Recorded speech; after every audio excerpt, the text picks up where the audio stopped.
Olá, seja bem-vindo ao Política em Pauta, o podcast do jornal Estado de Minas que debate as principais notícias e os bastidores da política mineira e nacional. Eu sou a Silvia Pires e esse é o primeiro episódio de 2026, ano eleitoral e um ano que a gente vai ter muita coisa para conversar aqui no podcast.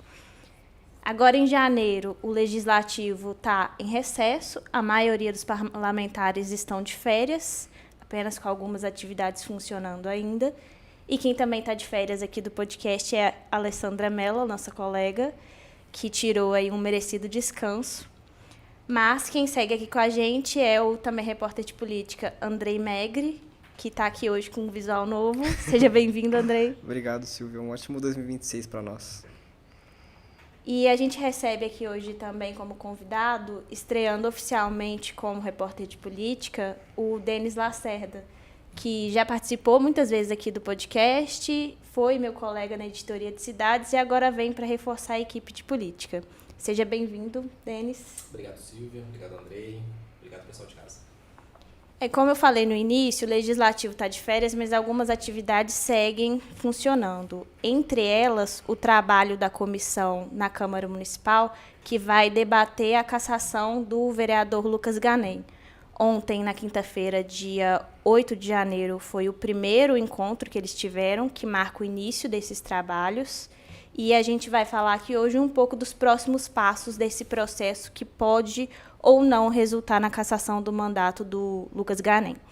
No segundo bloco, a gente fala sobre uma matéria publicada aqui no Estado de Minas, de um decreto feito pelo governador Romeu Zema no apagar das luzes ali de 2025, para ampliar a segurança a ex-governadores e vice-governadores de Minas Gerais, fora dos seus períodos de mandato.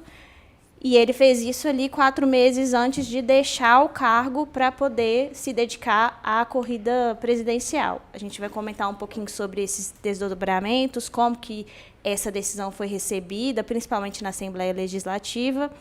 E, para fechar o bloco, a gente comenta as repercussões da esquerda e da direita sobre a captura do presidente da Venezuela, Nicolás Maduro. Tem tudo isso aí para a gente debater, fica por aí que a gente já volta para trazer mais desdobramentos. Essa comissão, a gente vai tomar muito cuidado, a gente quer ouvir todos os lados, então, tanto o denunciante, tanto o acusado, então a gente não vai fechar os olhos, a gente quer ouvir todo mundo. Então, pode, tanto de um lado do outro, quiser mandar requerimento, quiser fazer alguma sugestão, pode mandar para essa comissão, que os 3 vereadores, nós vamos estar discutindo e vamos estar caminhando, porque o nosso importante é garantir transparência nessa comissão para a gente não ter problema no futuro. Então, é isso. Então, esse trecho que você ouviu foi uma parte da primeira reunião da comissão instaurada na Câmara Municipal de Belo Horizonte para discutir essa denúncia recebida contra o vereador Lucas Ganem. Foi uma denúncia que chegou à Câmara em dezembro, protocolada por um advogado, um cidadão de Belo Horizonte, e agora essa comissão resolveu dar continuidade a esse trabalho depois dessa primeira reunião. O Lucas, que na verdade é Lucas do Carmo Navarro, adotou esse sobrenome fake em referência ali ao grupo político que ele faz parte, que é um grupo ligado à causa animal e que vem ali de São Paulo, assim como o próprio Lucas, embora ele tenha trabalhado aqui em Belo Horizonte em alguns cargos de governo, ele é natural de Induiatuba, ali em São Paulo. E desde 2024, ele é investigado pela Polícia Federal e pelo Ministério Público Eleitoral por uma suspeita de ter informado à Justiça Eleitoral um endereço em Belo Horizonte em que ele nunca teria residido, que a legislação exige que o candidato ele tenha domicílio no município por, no mínimo, 1 ano antes da eleição. E, aparentemente, esse não foi o caso do Lucas Ganem. A Justiça já vem fazendo essa investigação, a Câmara recebeu a denúncia contra ele, que engloba essa mesma denúncia ali da Justiça em dezembro, e agora abriu oficialmente o processo que pode resultar na cassação e na perda de mandato do vereador. A partir dessa primeira reunião, já começa a contar os 90 dias de prazo que o grupo vai ter para ouvir testemunhas e fazer sua própria apuração. E, na sequência, depois o relator, que foi quem você ouviu no início aí do programa, o Edmar Branco, ele tem que emitir um parecer recomendando ou não a cassação. O Andrei acompanhou essa primeira reunião ontem pela manhã e vai contar um pouquinho melhor para a gente sobre o que ficou decidido, quem que são as testemunhas que podem vir a ser ouvidas nesse processo, Andrei.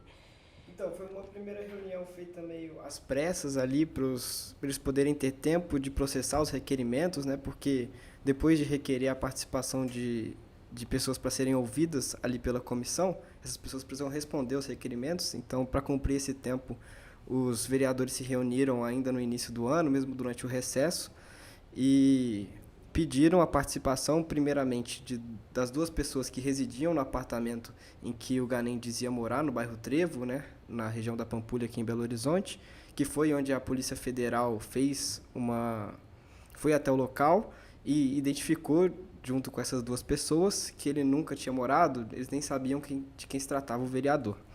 Então, essas 2 pessoas foram convidadas, assim como o delegado da Polícia Federal responsável. O Ganem também indicou 2 pessoas como testemunhas da parte dele. Uma é a Rebeca, que é a chefe de gabinete dele, a prima dele, inclusive. E esse caso é todo permeado por relações familiares, né? O Bruno Ganem, que é o chefe político dessa família, que é o primo do Lucas, que é um deputado federal por São Paulo, também foi convidado para depor, assim como a Nelly, que é muito ligada ao Ganem e representante do Podemos em Minas, né? Que é o partido do Ganem.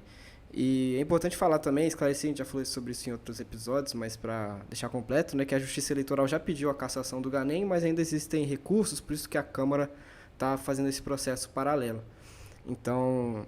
Não tem um prazo, né, para a Justiça dar, como ele ainda pode recorrer da decisão, embora a Justiça Eleitoral já tenha pedido a cassação do mandato dele, não tem um prazo datado para que seja concluído esse processo, então a Câmara já entrou. E é um dos pontos também que o Edmar Branco, o relator do caso, cita nesse relatório prévio que ele fez em defesa da continuidade do processo. Ele cita também essa decisão judicial que foi dada ali em 12 de dezembro. Pois é, e essa reunião ela foi uma reunião preliminar, assim, para aprovar ou não a continuidade do processo, né? Uma coisa mais protocolar, e o parecer foi positivo, o parecer do Edmar, e o Elton Júnior e o Bruno Miranda, que são os outros vereadores que compõem essa comissão parlamentar, aprovaram o parecer por unanimidade os 10 requerimentos que envolvem essas oitivas que a gente já comentou, e também o pedido de documentos para checar factualmente essas questões relativas ao domicílio eleitoral do Ganem e das pessoas que trabalham com ele, porque existia outra acusação também de que o Ganem estaria usando os recursos parlamentares para bancar pessoas do seu gabinete lá em Indaiatuba ou em outras cidades de São Paulo. E aí eles querem investigar se o Vale Alimentação teria sido usado nessas cidades, e eles pediram também todos os dados referentes às pessoas que trabalham no gabinete do vereador. Agora, um ponto também da defesa, porque nesse início de processo o Lucas Ganem teve que apresentar uma defesa prévia ali para a comissão também. E ele fala que esse endereço que vem circulando, como sendo o oficial dele no bairro Trevo, ele admite que ele nunca morou nesse endereço, mas ele fala que ali era uma casa de apoio, utilizada para um projeto social que ele já fazia aqui na capital mineira, ligado à causa animal. Mas ele, ao mesmo tempo, também não coloca nenhum outro endereço que é o que ele, de fato, residiria. A defesa dele, pelo menos o que a gente teve acesso, fica ali nessa parte só de assumir que ele realmente não morou lá, mas que era um endereço de apoio apenas. Aí outra questão também é que essa reunião, o Lucas Ganem não estava presente, porque está de licença, né? Mas o advogado dele esteve acompanhando a reunião, embora não seja obrigatório nenhum representante, nem o próprio vereador estar presente. O advogado dele esteve acompanhando a reunião E ele fez 2 pedidos ali durante essa sessão. O primeiro foi para que ficasse registrado na ata o formato que a sessão ocorreu, porque a comissão ela tem 3 participantes, né, que é o relator o Edmar Branco, o presidente Bruno Miranda e um membro que é o Elton Júnior. Nessa primeira reunião, só o Edmar Branco esteve presente presencialmente ali na Câmara. Os outros 2 participaram de forma remota, que é uma possibilidade garantida pelo regimento interno da Casa. E o advogado pediu que isso ficasse registrado em ata, que foi feito dessa forma. É uma coisa que eu achei curiosa, porque o próprio Lucas Ganem utilizou muito esse formato de possibilidade de trabalhar remotamente. Em conversa com o presidente da Casa, Juliano Lopes, ele chegou a falar que o Lucas Ganem era muito pouco visto muito ali. Muito pouco, né? Essas aspas repercutiram bastante. Exatamente. Ele aparecia muito pouco e aí chamou atenção isso de o advogado pedir para fazer esse registro na ata. E a segunda coisa que ele registrou era em relação a uma testemunha que parece que foi convocada e já estava ali na casa, mas isso ficou um pouco de lado. E aí, nesse período que o Lucas Ganem está de licença, o vereador Rubão assumiu, né, Andrei? Sim, o Ganem pediu licença de 121 dias, né, que é o período mínimo para que se possa ter um suplente, e o Rubão foi quem protocolou essa denúncia na Justiça Eleitoral. Ele era o primeiro suplente do Podemos, então era o principal interessado, digamos assim, em que o Ganem perdesse o mandato, porque agora ele assumiu, voltou para a Câmara, né, ele tinha conseguido cerca de 8 mil votos nas eleições de 2024, enquanto o Ganem teve pouco mais de 10 mil. Então, ele não conseguiu a vaga dentro dos eleitos pelo Podemos e agora voltou para a Câmara. E aí foi marcada uma nova reunião da comissão para o dia 29 de janeiro, é o próximo encontro deles, que vai ter essas 2 oitivas aí do pessoal que morava naquela casa do bairro Trevo e também do delegado da Polícia Federal. É a próxima reunião e depois, durante fevereiro, estão marcadas as outras oitivas, já quando tiver retornado do recesso parlamentar. Eles podem seguir até abril, né? Até meados de 8 dia 8 de abril.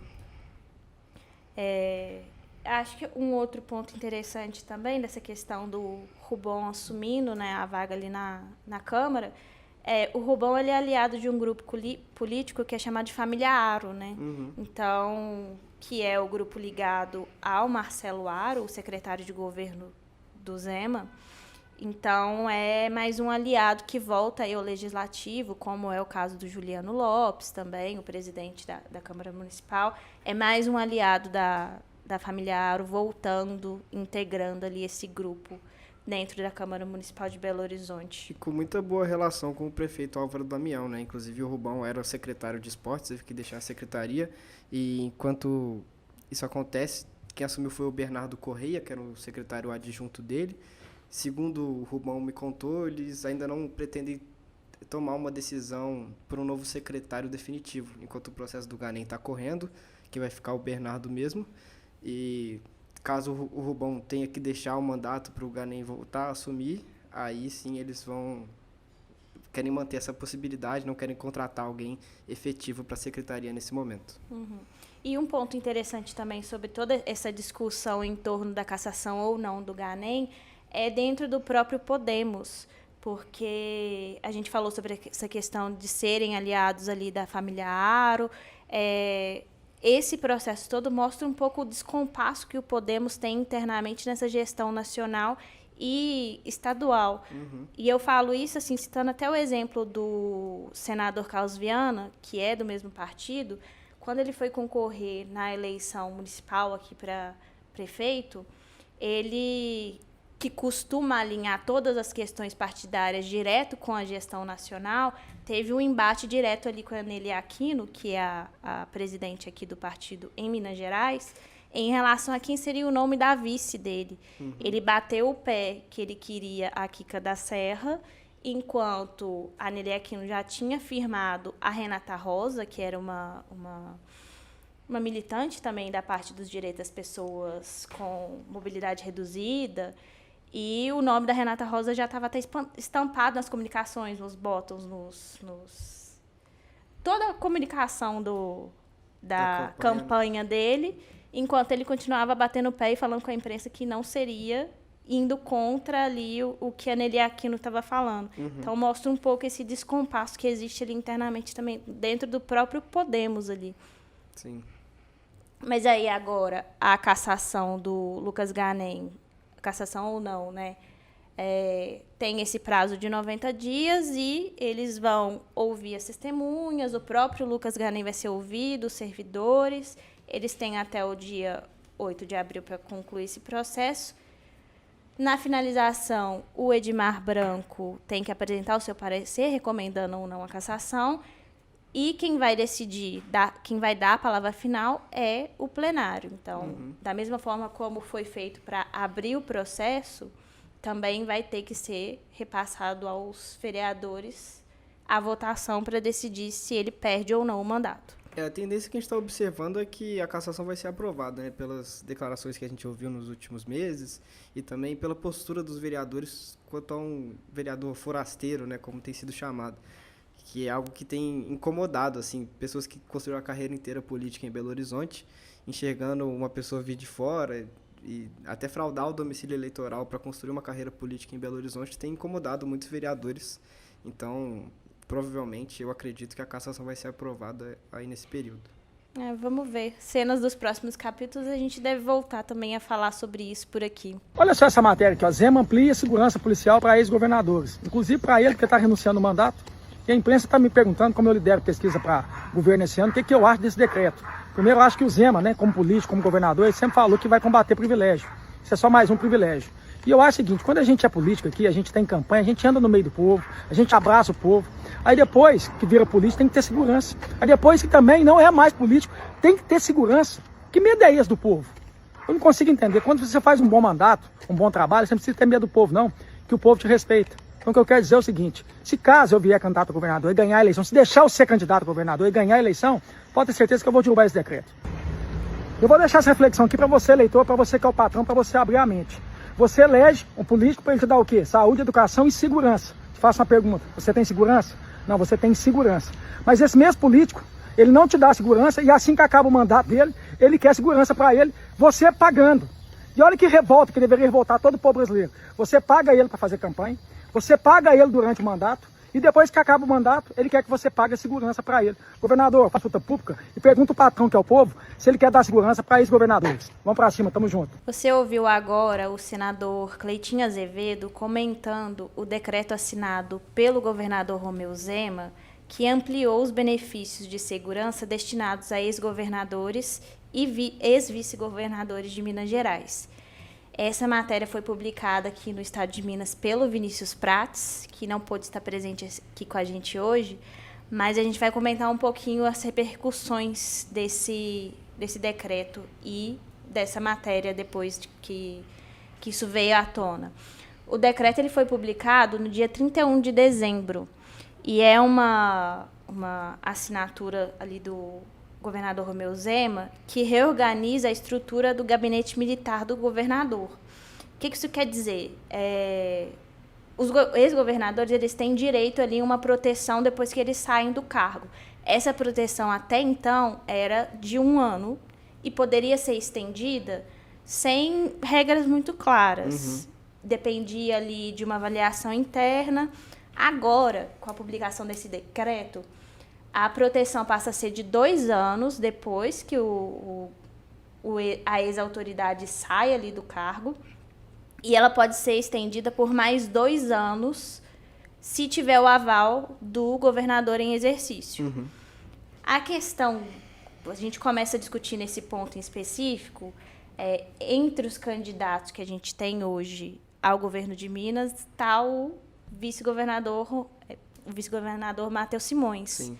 Se a gente pensar num cenário em que Matheus Simões fosse eleito, o próprio Zema estaria se beneficiando de estar ali. O seu vice poderia ser a pessoa que iria conceder a ele o direito de ter 4 anos de proteção da segurança oficial depois de ter deixado o mandato. Além da ampliação do tempo, também existe uma questão sobre a prorrogação também para pessoas da família, né? Antes não tinha essa prerrogativa dentro dentro dessa regimentação. E agora, além de ampliar esse tempo de 1 para 2 anos, os familiares do ex-governador ou ex-vice-governador também são englobados nessa proteção. Familiares e de pessoas com vínculo direto, não necessariamente só a pessoa, pode ser um namorado. Perfeito. E aí a defesa disso é de que, desde que haja alegação de interesse público. Aí esse é um ponto. A outra questão também é que o próprio decreto ele aumentou o próprio conceito, redefiniu o conceito do que é segurança governamental. Porque antes ele estava limitado a uma segurança que a gente está falando de física, algum risco que ele corre fisicamente de ser agredido, de alguma ameaça. Agora, essa definição ela inclui também uma defesa da integridade que passa a integridade moral e a integridade institucional. Uhum. E a grande questão disso tudo, quando a gente fala em integridade moral e institucional, em uma alegação de interesse público, é que são termos muito vagos. Sim. Ainda mais se tratando de um ex-governante, né, uma ex-personalidade, digamos assim. E trata de 3 policiais militares para fazer integridade física, né, por turno. Então já é um efetivo fisicamente já reforçado, né, para fazer a segurança dessas pessoas. Fora esse efetivo que ainda não está detalhado das pessoas que vão fazer essa segurança institucional e qual que é o outro termo? Da integridade moral, institucional e da integridade física, né? São esses 3 agora. É curioso porque já é comum que ex-autoridades continuem tendo uma certa proteção policial, porque ao longo do período que ela esteve no poder, ela foi acumulando uma série de informações que são confidenciais, foi acumulando, de certa forma, até desavenças, por assim dizer. E até lembro que há alguns anos teve uma polêmica por conta da proteção que a Polícia Federal estava fazendo com a ex-presidente Dilma Rousseff, mas isso tem a ver com uma questão física. É você evitar que essa pessoa que tem segredos, que tem informações constitucionais, seja sequestrada, seja eventualmente vítima de algum tipo de agressão, mas não compete esse lance de integridade moral e integridade institucional. Ainda mais porque nesse novo rol também está incluído familiares, está incluído pessoas que têm ligação direta com o governador, com o vice-governador, e que não necessariamente vão ter segredos de Estado ou coisas que possam chamar a atenção de criminosos, de sequestradores e por aí vai. Mas em meio à polarização política também a gente vê que cada vez mais, ainda mais com a internet, a divulgação de informações, essas pessoas familiares também são alvos, né? Eu lembro uma vez que o ministro Alexandre de Moraes, quando ele ainda estava no TSE, numa viagem em Roma, em meio àquelas coisas do 8 de janeiro e tudo mais, ele foi agredido por um militante bolsonarista, ele e o filho dele. Então, enfim, eu acho que faz certo sentido, né, essa proteção aos familiares, mas enfrentou muita resistência da oposição. Faz sentido, mas até no ponto da oposição, como é o governador que tem a prerrogativa de autorizar a extensão passado o prazo de 2 anos, se for o antecessor dele for alguém que ele tem uma rixa política, sim, for alguém que não seja da oposição, essa pessoa ela poderia encaixar em todo esse rol, sim, de necessidade de proteção, mas o governador não quer dar a prorrogação simplesmente porque não quer. É um poder muito concentrado, né?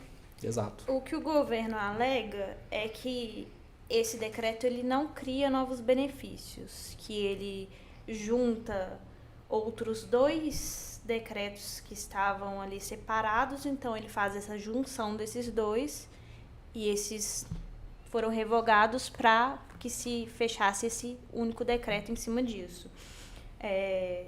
A alegação do governo é de que isso torna a regulamentação mais objetiva, que dá maior segurança jurídica e até reforça a atuação ali do gabinete militar do governador. Uhum. O executivo, no entanto, ele não detalhou as questões que são os questionamentos, inclusive dentro da oposição, da Assembleia Legislativa, sobre os custos, como que vai ser a alocação do efetivo empregado nessa nova regulamentação e os impactos dessa alocação, porque o Andrei comentou que são ali 3 militares, e militares às vezes inclusive de alta patente. Como é que vai ser essa Se não me engano é 1 oficial e 2 de patente inferior. Isso. E, diante da repercussão dessa matéria, a deputada estadual Beatriz Cerqueira, ela protocolou na Assembleia Legislativa um projeto de resolução, que é uma medida específica que vai tentar reverter a decisão desse decreto. Ela alega, entre os pontos que a gente já até comentou aqui, a questão de serem termos abertos, indeterminados, como aqueles termos jurídicos de integridade moral, interesse público. E ela alega também que isso fragiliza ali os mecanismos de controle, que pode haver inclusive uma militarização dessa segurança às autoridades. É um projeto que vai seguir o rito legislativo normal, então ele precisa ser acatado, precisa passar pelas 3 comissões de análise e depois ser votado em plenário. Aí resta saber como que os deputados vão receber essa denúncia, né, esse projeto, e se eles vão decidir ou não por derrubar essa decisão do governador, considerando que a Assembleia Legislativa tem uma base governista muito forte, que conseguiu, no ano passado, aprovar, inclusive, a privatização da Copasa. Então, algo que vai ficar aí para os próximos passos. Além dessa reação da oposição efetiva na Assembleia, né, do bloco de esquerda, também teve uma reação do Cleitinho, né? Como é que foi isso, Silvia? Eu não acompanhei tão perto. Isso, ele fez uma publicação que tem um tom até um pouco eleitoreiro, né? Porque ele, como vocês ouviram aí no início, ele fala claramente que se ele for eleito, ele pretende derrubar esse decreto. E ele traz um tom até irônico de dizer que o governador está com medo do povo, que na hora de sair em campanha abraça o povo e depois que sai do mandato fica com medo do povo. E ele questiona ali o porquê desse medo do povo. Aí foi um comentário que ele fez ali nas redes sociais com esse tom um pouco de sinalizar mais uma vez que ele pode vir a concorrer ao governo de Minas Gerais. Tem até 2 pontos sobre essa fala do Cleitinho.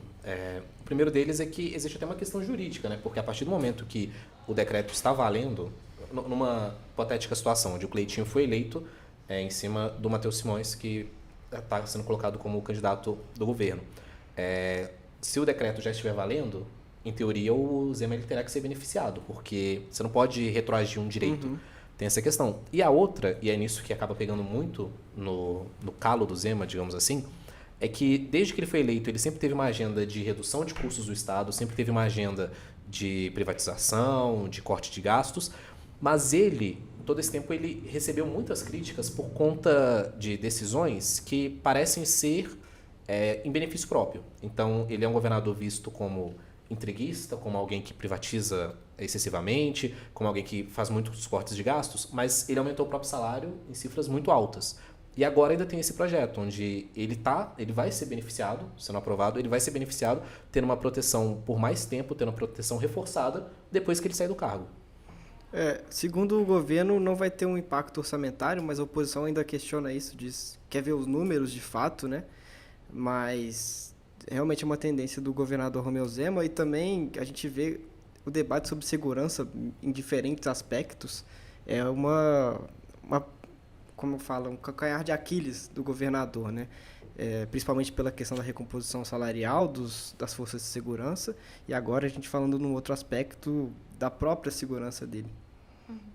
E uma outra questão que pode reverter esse cenário do decreto é que outra deputada estadual também protocolou no TSE uma representação bem semelhante ali ao que a Beatriz Cerqueira coloca no projeto de resolução, mas que pede uma medida cautelar para conseguir barrar esse projeto, que é sustentada principalmente na via de que o Executivo está extrapolando a sua competência de regulamentar, que isso não seria algo que compete ao Executivo, mas que deveria ter passado ali pela Assembleia Legislativa. É algo que a gente vai acompanhar, que provavelmente, como ali no caso do Ganem, a gente vai voltar a falar aqui no podcast novamente os desdobramentos disso ou não. Sim, quando voltar a agenda da Assembleia, certamente vai ser um tema impactante. The illegitimate dictator Maduro was the kingpin of a vast criminal network responsible for trafficking colossal amounts of deadly and illicit drugs into the United States. As alleged in the indictment, he personally oversaw the vicious cartel known as Cartel de las Solas, which flooded our nation with lethal poison, responsible for the deaths of countless Americans, many, many Americans. Hundreds of thousands over the years of Americans died because of him. Maduro and his wife will soon face the full might of American justice and stand trial on American soil. Right now, they're on a ship they'll be heading to, ultimately, New York. And then a decision will be made, I assume, between New York and Miami or Florida. Então, já passou quase uma semana desde que o presidente da Venezuela, Nicolás Maduro, foi capturado pelos Estados Unidos e levado a julgamento. Na segunda-feira ele compareceu, né, ao tribunal em Nova York e vem tendo aí esses desdobramentos desde o sábado, que foi quando ele foi levado aí para os Estados Unidos. Ontem a Força Nacional aqui do Brasil reforçou a segurança na fronteira com a Venezuela, uma medida que é mais preventiva, né? E a gente vai conversar aqui um pouco sobre esses desdobramentos aqui no Brasil. Depois de que o Maduro foi levado, a gente teve repercussões da direita e da esquerda aí se levantando para poder opinar. Inclusive, um desses opinadores, o Nicolas Ferreira, o deputado federal aqui de Minas Gerais, ele pode acabar respondendo por um processo judicial depois de ter feito uma publicação nas redes sociais sobre o caso. Mas a gente vai falar sobre isso um pouquinho mais para frente. Primeiro, o Denis e o André, eles estavam de plantão aí no sábado quando o Maduro foi raptado. Eu queria que vocês contassem um pouquinho como que foi essas primeiras repercussões, o que teve ali de desdobramento entre esses dois lados. Essa questão da Venezuela sempre foi um embate recorrente ali com direita e esquerda. A direita gosta muito de usar esse tema para... Como ameaça até, né? Isso. E o presidente Lula, a gente viu, acho que nesse último ano, tendo se distanciado um pouco desse debate. Ele sempre foi muito próximo, né, do Maduro, do chavismo no geral, mas tendo tentado se afastar um pouco dessa associação imediata, justamente porque a direita subiu o tom em relação à Venezuela, dizendo que era uma ditadura, e o Lula tentou se desassociar. Então, até demorou um pouco para o presidente se posicionar depois desses ataques dos Estados Unidos e da captura do Nicolás Maduro. E o posicionamento dele também nem cita nem o Maduro nem o Trump. Então, é uma coisa... Ele tentou fazer um posicionamento um pouco mais chapa branca, né? Essa foi a minha impressão e foi a primeira repercussão, assim, e a mais esperada que teve ali no dia. Não sei como é que foi para você, Denis. Então, o que se diz é que o Lula ele foi aconselhado por pessoas do seu entorno para deixar essa questão da Venezuela por conta da diplomacia, para que ele não se envolvesse tanto nesse assunto, até por conta dessa relação que nos últimos anos já não estava mais tão próxima, mas antigamente já foi mais próxima a relação dele e do PT no geral com o chavismo. Recentemente nós tivemos as manifestações em relativas ao 8 de janeiro, não para comemorar, mas para relembrar essa data e condená-la. E o Lula também fez um discurso onde ele não mencionou diretamente Trump, não mencionou diretamente Nicolás Maduro, mas ele levantou o discurso da soberania, que é o que a esquerda tem tentado capitalizar para si, que é essa defesa de que os problemas da Venezuela têm que ser resolvidos pela Venezuela e não por uma intervenção norte-americana, não pelo governo dos Estados Unidos indo até a capital da Venezuela, capturando o presidente e levando para o seu país para ser julgado pelo seu país.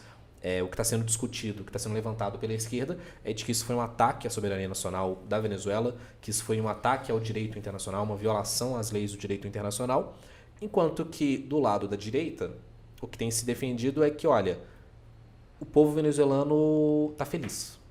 O povo venezuelano está contente, o povo venezuelano está experimentando, como o Nicolas disse algumas vezes, está dando um primeiro passo em direção à liberdade. E existe esse descompasso entre a esquerda e a direita e que muito está relacionado com uma discussão que já é de alguns meses por conta do tarifaço. onde o presidente Donald Trump determinou uma instituição de taxas com relação às exportações do Brasil. E isso foi defendido por parlamentares de direita, isso foi defendido pela direita, enquanto que a esquerda rebateu dizendo, olha, nós temos parlamentares que estão defendendo uma medida que vai contra a economia brasileira. Isso, vindo de quem se autoproclama patriota, é um ataque à soberania nacional, enquanto que a direita parece não ter nenhum tipo de problema com a interferência norte-americana, com ter uma maior influência dos Estados Unidos aqui no Brasil. É uma defesa da democracia, né? Eles dizem assim, como os Estados Unidos têm o poder de interferir dessa forma.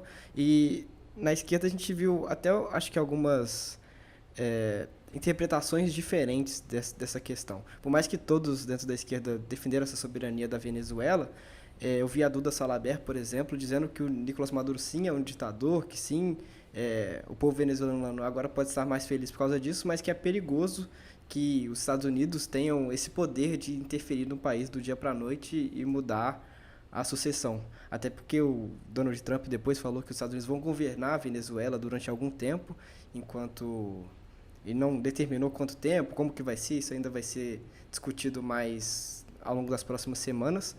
E, enfim, mas a esquerda está preocupada com essa questão da soberania, independente de que o governo do Maduro agradava a alguns e desagradava a outros. Essa questão da soberania é latente, ainda mais porque a gente é um país sul-americano também, né? Então, ver um vizinho nosso sendo atingido dessa forma é uma ameaça também para o Brasil, né? Como se os Estados Unidos podem chegar aqui e fazer a mesma coisa dependendo do governo. E que logo depois o Trump acabou fazendo uma certa ameaça ali à Colômbia também, não foi? Sim, a Colômbia e também vários parlamentares brasileiros pedindo algo parecido no Brasil mesmo, até o próprio Nicolás Ferreira sugerindo, postando memes com a foto do Lula no lugar do Maduro, né? Ele foi um dos que mais comemorou isso nas redes sociais ali ao longo do dia. Ele falou, agora o ano começou, agora eu fiquei mais animado para esse 2026, publicou uma mensagem em inglês dizendo assim, que todos os ditadores da América do Sul sejam presidentes ou juízes, aí levando a entender que são os ministros do Supremo Tribunal Federal, principalmente o Alexandre de Moraes, têm o mesmo destino, ou seja, sejam capturados também pelos Estados Unidos. É realmente uma contradição, né, de se defender como patriota e atentar contra a própria soberania do país. Pois é, logo no final de semana que isso tudo aconteceu, logo no sábado, a direita acabou tomando a frente desse assunto e se posicionando. E o que foi levantado foram dois pontos. Dois pontos que são interligados. O primeiro é a proximidade entre Lula e Maduro. A própria ex-primeira-dama Michelle Bolsonaro chegou a postar uma nota do PL Mulher dizendo que eles eram melhores amigos. Nós tivemos também o posicionamento do Flávio Bolsonaro falando dessa proximidade, mas trazendo um ponto que depois também foi levantado pelo Nicolás e que na direita foi discutido, que é sobre uma eventual delação do Nicolás Maduro.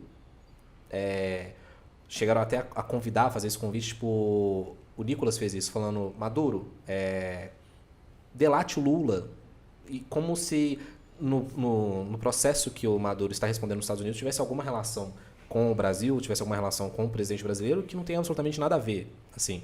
Mas foi levantada essa questão. Recentemente nós tivemos o Carlos Bolsonaro dizendo que o que aconteceu na Venezuela foi um processo que está acontecendo no Brasil. Dizendo que na Venezuela ocorreu perseguição a opositores, ocorreu censura, ataques à liberdade de expressão, e isso é algo que está acontecendo no Brasil. Ele falando isso remetendo aos processos que o pai dele tem respondido, aos processos que outros membros da família Bolsonaro têm respondido. Então, assim, até a própria direita, ela está tentando levantar várias bolas, levantar várias temáticas, várias coisas relacionadas a esse ataque dos Estados Unidos na Venezuela, mas ainda não há uma coisa concisa, ainda não há uma pauta concisa entre a direita. O Nicolás tem investido muito na figura de Maduro, enquanto que outras figuras de direita já nem têm falado tanto sobre Maduro. E ainda não há uma coisa concisa. Enquanto que o Nicolás tem levantado muito a figura do Maduro, tem parte da direita que já não está mais falando sobre isso. Tem uma parte da direita que já está falando, olha, independentemente de soberania, independentemente de Estados Unidos ou não, o que importa é que agora o povo venezuelano tem uma esperança. Tem uma esperança de que vai voltar a ter liberdade, vai poder ter eleições, vai poder ter uma exploração do petróleo, porque até essa questão que foi levantada pela esquerda, de que os Estados Unidos estão lá, na Venezuela, apenas interessados no petróleo, o que a direita tem rebatido isso não é uma questão de soberania, porque o povo venezuelano nunca teve soberania sobre o petróleo, porque o que era explorado ia parar na mão de corruptos, ia parar na mão de políticos do alto escalão da Venezuela, enquanto que o povo nunca teve o benefício dessa exploração do petróleo. Enquanto que agora com os Estados Unidos talvez haja a possibilidade disso acontecer. Então a repercussão assim, entre a esquerda e a direita está mais ou menos levada nesses pontos. Um termo que voltou à tona nesse debate foi Foro de São Paulo, né? Fazia alguns meses, pelo menos, que eu não ouvia isso ser dito. Eu lembro que a primeira vez que isso reverberou nacionalmente foi num debate político com o Cabo Daciolo, que ele mencionou isso. É como se fosse... É uma organização de movimentos de esquerda que existe aqui na América Latina, né, que inclui o PT e o Partido Socialista da Venezuela, que é o partido do Maduro, e que é uma convenção de partidos de esquerda, mas que a direita tem uma teoria conspiracionista de que eles estão tentando implantar um socialismo latino-americano como se fosse um movimento coordenado para que isso aconteça, né? E aí foi um termo citado pelo Flávio Bolsonaro no depoimento dele, pré-candidato do Bolsonaro à presidência da República, e que a direita tem voltado a usar para novamente tentar associar o Lula a essa questão do Maduro. Pois é, quando mencionaram sobre delação, mencionaram isso no Foro de São Paulo, mas o que o Maduro está sendo acusado pelos Estados Unidos está relacionado a tráfico de drogas, está relacionado ao narcotráfico, não está relacionado. Ele não foi capturado por ser de esquerda ou por qualquer outra questão que possa ter relação com o Brasil. Não é isso. O que está sendo alegado é uma questão do narcotráfico, é uma questão que o Trump, inclusive, já está querendo estender ainda mais. Ele levantou essa semana de que as Forças Armadas norte-americanas elas vão realizar ações, realizar operações no México. Ele mencionou que o México ele foi tomado pelos cartéis. Isso está relacionado com uma agenda que ele está tentando promover, que é uma agenda de invasão, uma agenda de conquista. Ele também, essa semana, mencionou a questão da Groenlândia, dizendo que os Estados Unidos teriam o direito de explorar a região. Então, assim, não parou por aqui. O Maduro foi capturado, ele será julgado pela corte norte-americana, mas esse assunto ainda vai ter muita repercussão e possivelmente vai virar assunto nos debates eleitorais no caminhar do ano. Até a própria questão do petróleo, né? O Trump, durante o discurso dele, durante a entrevista coletiva que ele deu após os ataques à Venezuela, falou que um dos interesses dos Estados Unidos também é o petróleo, também é explorar essa reserva natural que existe na Venezuela, que é maior que em qualquer outro lugar do mundo, e disse que os Estados Unidos foram roubados pela nacionalização do petróleo que ocorreu na Venezuela, ainda no governo do Hugo Chávez, né? Então, novamente, a sensação dos Estados Unidos está tentando tomar o que ele acredita que é seu aqui dentro da América Latina.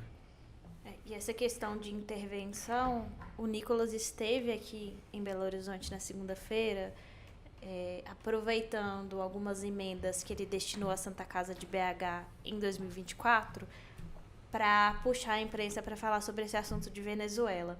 Então, na conversa, ele foi um pouco evasivo de não admitir explicitamente que essa publicação que ele fez da imagem do Lula ali sendo levado pelos militares americanos, de que seria uma indicação de que ele quer que isso aconteça com Lula.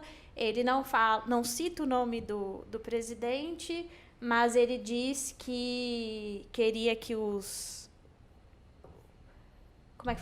criminosos fossem responsabilizados da mesma forma aqui como foi ali o Maduro na Venezuela. E aí ele, questionado ali pela imprensa, ele falou que isso poderia vir também por uma intervenção externa. Embora ele não tenha citado diretamente o nome do Lula.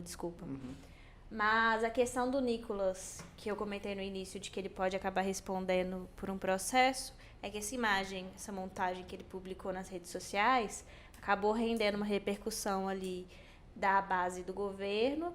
E alguns deputados, a deputada federal Érica Hilton e outros deputados ali ligados ao PSOL, apresentaram uma representação na PGR, porque essa imagem dele e algumas dessas falas dele podem, na avaliação deles, indicar ali que ele que é uma intervenção externa e isso ameaça a soberania nacional. Uma apologia a golpe de Estado, né, novamente. Exatamente. E aí ele pode vir a responder, a PGR ainda não se manifestou, né, se aceitou a denúncia, qual que vai ser o processo disso, mas ele pode vir a responder por isso nos próximos meses. Isso, são duas representações, uma sobre apologia a golpe de Estado e outra sobre a questão da soberania nacional. E uma delas, inclusive, até inclui o Flávio e o Eduardo Bolsonaro, que também fizeram declarações relacionadas à questão da Venezuela, a questão de uma eventual prisão do Lula. Mas é curioso notar como que o Nicolas, apesar da proximidade com a família Bolsonaro, ele tem levantado muito mais essa questão da Venezuela do que os outros membros da família Bolsonaro. Teve a repercussão no final de semana do Flávio, da Michelle comentando, mas ao longo da semana eles já não levantaram tanto esse assunto.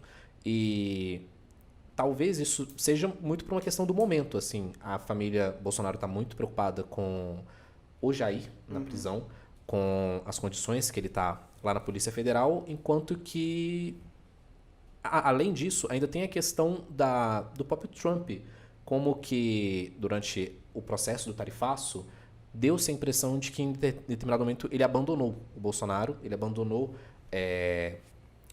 as pessoas no entorno do Bolsonaro que estavam tentando garantir a continuidade do tarifaço, estavam tentando garantir a manutenção da Lei Magnitsky, que afetou o ministro do STF, Alexandre de Moraes. E eu falei isso da questão eleitoral porque vai ser curioso como que isso vai se desenrolar nos próximos meses, porque a direita tentar se atrelar à figura do Trump é um processo complicado, porque o Trump já não é mais uma pessoa tão meiguista pela população no geral, pelo que acabou sendo o tarifaço. E ainda tem a questão da impressão que se deu de que ele abandonou o da Bolsonaro. aproximação com o Lula, né? Não só abandonou, mas se aproximou do rival.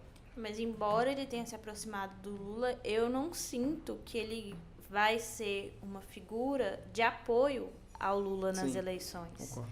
Ele dificilmente vai apoiar um governo de esquerda. Aí, essa posição que o Trump vai tomar no futuro em relação a quem ele vai apoiar vai dizer muito também sobre o decorrer aí dessa eleição 2026, como eu falei no início, é ano eleitoral. A gente vai ver aí os desdobramentos disso mais pra frente.